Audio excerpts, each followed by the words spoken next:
Good morning, afternoon, evening, or even late night if that's when you're watching. My name is Mark Wiens, and this is your August 2024 Vancouver Real Estate Market Update.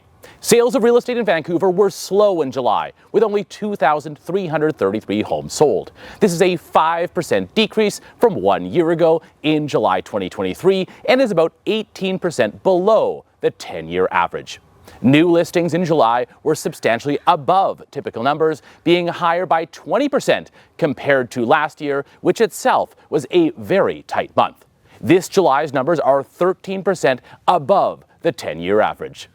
Andrew Liss, Greater Vancouver Realtors Director of Economics and Data Analytics, said today in a press release, quote, "With the recent half percentage point decline in the policy rate over the past few months, and with so much inventory to choose from, it's a bit surprising transaction levels remain below historical norms as we enter the midpoint of summer," unquote.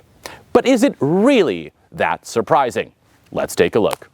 The lead up to July saw the number of listings hitting the market surge significantly, though this surge started in April and actually slowed down in both May and June.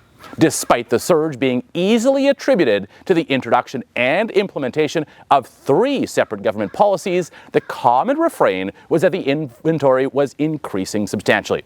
Again, the increase in new listings year over year spiked in April by 65% to slowing down in May and June by 13% and 7% respectively. So what happened to the inventory levels in July? Well, inventory increased by 20% year over year, which is higher than in the months previously.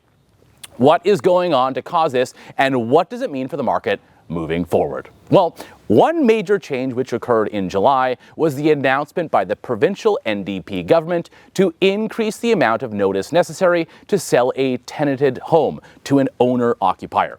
As this meant that landlords would have a much harder time selling their homes in the future, it's logical that many landlords who were considering selling their homes in the near future would rush to put their homes on the market to beat the deadline.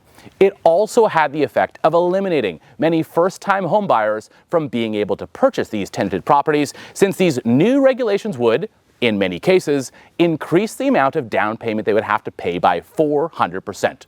These two effects may contribute to more sellers wanting to put their homes on the market, while also decreasing demand, albeit by not a huge margin. The backdrop to all of this, of course, is that money is extremely tight for basically everyone. Yes, the bank decreased mortgage rates by another 0.25%. But in the context of people already being so stressed for money, this does not substantially make purchasing real estate that much more attractive. So does this mean that it's a good time to buy or sell right now? Well, prices are down slightly by less than 1% year over year, and inventory is about 1/5 higher than the 10-year average. Despite that, if we look at the supply compared to demand, the market overall is actually in balanced market territory, where prices tend to stay stable at 17%, which is actually trending more towards a seller's market, where prices tend to go up. 17% sales to active ratio may seem low, but that's because Vancouver chronically suffers from a lack of supply, which historically has led to a huge increase in prices. Don't be fooled into thinking that the market is crashing right now, because it's not. If we look at the sales to active ratio by home type, that is, the number of homes sold in 1 month compared to the number of homes sold in that month, we see that townhomes are in seller's market territory at 20%, condos are just below a seller's market at 19.3%, and detached homes are just barely out of a buyer's market at 12.8%. This means that the lower the price point, the more competition there is for that same home.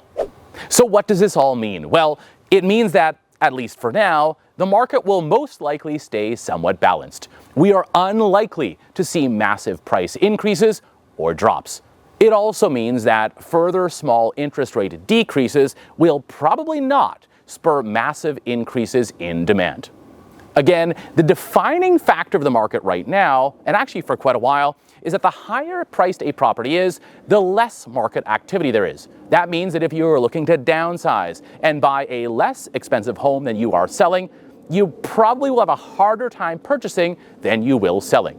Though if you're looking to upsize, this is an excellent time. That said, with mortgages being so expensive, it may be tough for those who already have a good rate with their existing home to look into taking out a different mortgage on a home that is much more expensive.